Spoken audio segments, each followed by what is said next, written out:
Well, hello and welcome to Brian Breaks Character. I'm considering this because we're in September now, back to school season. So for us over here, I decided the month of September is going to be entirely devoted to helping you get more auditions. So why? Because I think this time of year is the time when we need to be locked in on driving on that train. I think as an actor, you might ride on two different paths. One is getting fabulous representation and having a beautiful relationship with them, and the other is getting great auditions, right? Because that's how we know you're going to fulfill your purpose. And I think it's kind of exciting to know that in the world that we're in right now, if you find out about an audition, you can probably put it on tape. But I also know there are auditions you're probably not getting. So this month, I'm dropping an episode every Wednesday and Thursday, all of them devoted to how to get you more auditions. So it's totally binge worthy. You're going to hear from Sam Valentine. You're going to hear from the guys at Actors Access. You're going to hear from two professionals at Casting Networks. And you and I both know Casting Networks went through that huge revamp last year that everyone was like, what is happening? And that episode really unpacks those decisions and how you can make that profile pop as well. And listen, if I didn't mention one of the casting websites that you use to submit for auditions, everything we talk about on these episodes, I have made sure you will know how to apply it to your own profile. Now, here's the one thing I want to just keep as I go into this, I want to make sure you come back to the podcast every Wednesday and Thursday so you can get all the good juju and all the good intel on how to get more auditions. And it all culminates with a live training called Gimme Gimme More Auditions. Thank you, Brittany. You can go to gimmegimmemoreauditions.com right now to get your spot. It is a live training. So what does that mean? That means I am there with you. That means you get to ask all of the questions. I am going to help you use your casting profiles to 3 to 5x your auditions. Now, I don't make up those numbers. Those are the numbers that I see when I see actors truly decide to own and show up in their casting profiles. Because let's be honest, they don't feel that sexy or glamorous. It can sometimes feel like, you just have to put up your profile. You just got to get it up there, right? And I bet even as I'm saying this, there's some part of you that's thinking about, oh, darn it, I need to fix it, or I haven't looked at it in a while, or maybe you're only focused on your headshots on your profile. A lot of actors will go there first. And so I really want to blow the lid off the idea that these are just things you need to do, but that they are actually the number one track for you to get auditions. One of the ways I relate to this is it would be as if an athlete trained and trained and trained and pretended that the Olympics don't exist. Because the number one way you get auditions are your casting profiles. And the number one most likely to be ignored place where you can put energy is your casting profile. So this month, I am devoting these episodes to that. So to get started, to kick off this month for this back to school, back to auditioning season, I want you to ask yourself this question. How do I know if my profile is working? And typically, I think the first place, we want to go is, or how are my headshots and how's my reel? And certainly those are important things. They're not the only things, as you know, in the age of self-tapes, right? A self-tape can function like a reel. But I wanted to stay with the question here. How do you know it is working? One of the ways that I look to see if an actor's profile is working is, do I feel like I understand who they are when I'm looking at it? So if you think of your profile as a dusty old library of the credits you've had, then that's probably what it looks like. How does it electrify someone when they're seeing it? What things have you done to make things pop on your profile? And so part of this is also, I related to those sticky feelings we all have about putting ourselves out there, about pitching yourself, and understanding where are the lines to cross when it comes to your casting profile. Because let's get real here, right? Actors Access is super controlling. So is Casting Network. So are all these sites. You're only allowed to put this in this box, and you have to do it like this, and you can't put this many characters, and there's all those rules. So what I'm going to teach you in the Gimme Gimme More Auditions is some of the tricks you can use to break through looking like everybody else who submits themselves. And then there's this other sticky thing that I see happen where you might be in love with a certain headshot, but that headshot isn't what's breaking you through. Or you might be in love with a piece of footage, or you might say, well, I just needed to get some footage up there. Or the part that I see most often is an actor hasn't completed their profile and you think that you have, like you haven't used all the bells and whistles. And wait, remember, you pay for this service, whether it's Actors Access or Casting Networks or Spotlight or Show It, any of these ones, you pay for it and there are bells and whistles you're probably not using. So I can't wait to show you those things. So in terms of pitching yourself, it's going to mean getting vulnerable with helping people to be able to read between the lines of your profile. And I get that that can be tricky or can be like, am I breaking the rules? So I can't wait to get into that.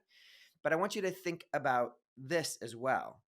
Getting auditions is a game that you're playing, and so are your reps or soon to be reps playing, right? They are pitching people every day, or you are submitting yourself every day, or both are happening at the same time.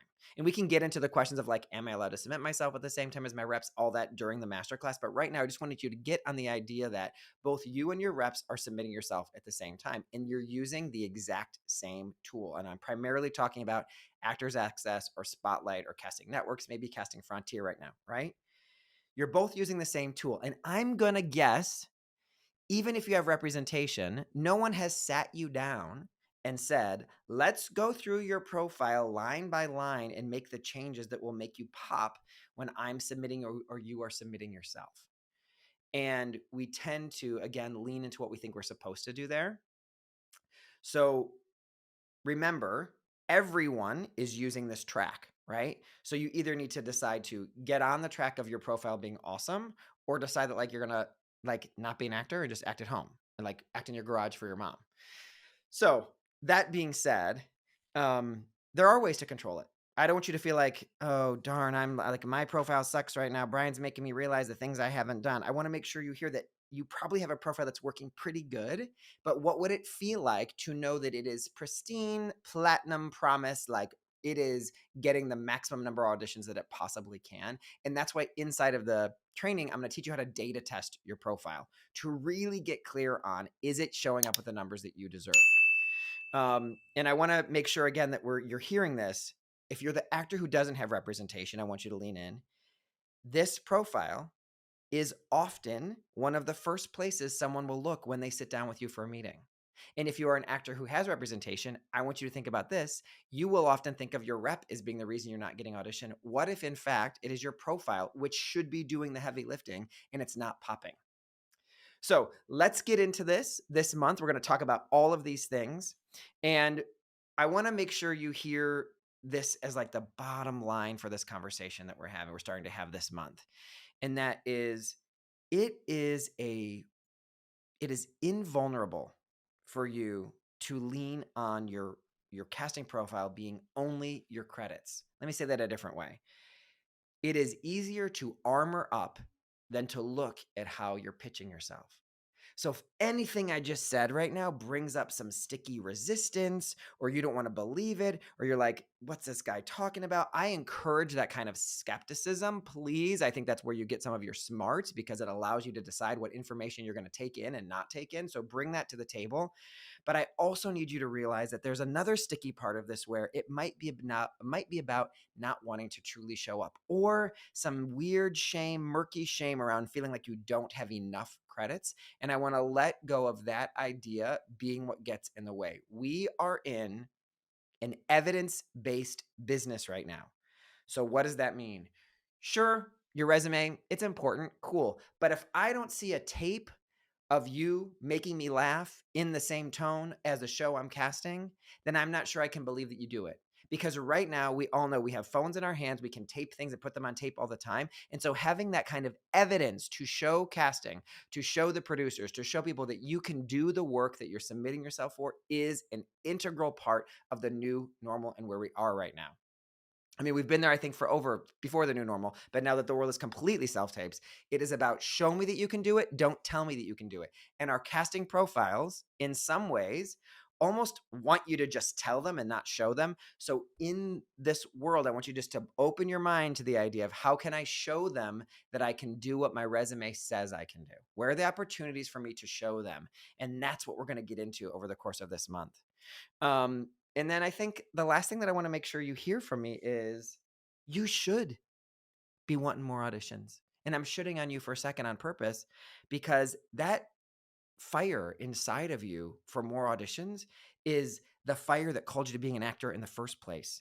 And the reason you may be restless or feeling like, why can't I just get it? Or why did my friend get, and all that energy, I want to turn that furnace of dissatisfaction or stress into a positive experience of ambition, where you are on a cycle and a pattern of getting positive validation from the business that says you are doing the right thing. Right. And we both know that getting auditions can help you feel that way. And when you feel that way, you perform better for your auditions. So that's the journey that I'm hoping we get to go through on this month through these episodes. So tune in tomorrow. Like I said, I'm dropping an episode every Wednesday and Thursday this entire month. And buckle up. We are going to take a good hard look at your materials, at how you've listed your credits, at what about a slate shot? Does this self tape need to be there? How about my reel? We are going to get into all of those things. And if right now you're already being like, oh, I think I'm going to turn off this podcast and the vulnerability is showing up, listen to me. You don't have to have everything in place to be able to benefit from what you will learn in this month. Let me say that one more time. You do not have to have the perfect reel, beautiful headshots, all of the credits. You don't have to, or representation. You don't have to have all those things in place to already get the benefits of getting more auditions from what you will learn over the course of this month. Now, I'm just going to say this one more time. If you haven't done so already, run on over to gimmegimmemoreauditions.com and save your seat at the live training, because that's when we're going to really go deep. But come back tomorrow and come back next week, because I know we're going to blow the lid off of how casting profiles can get you 3 to 5 times more auditions. All right. I think that's it. I will see you tomorrow. Let's do this. Back to auditions, back to school. We're in this together. See you soon.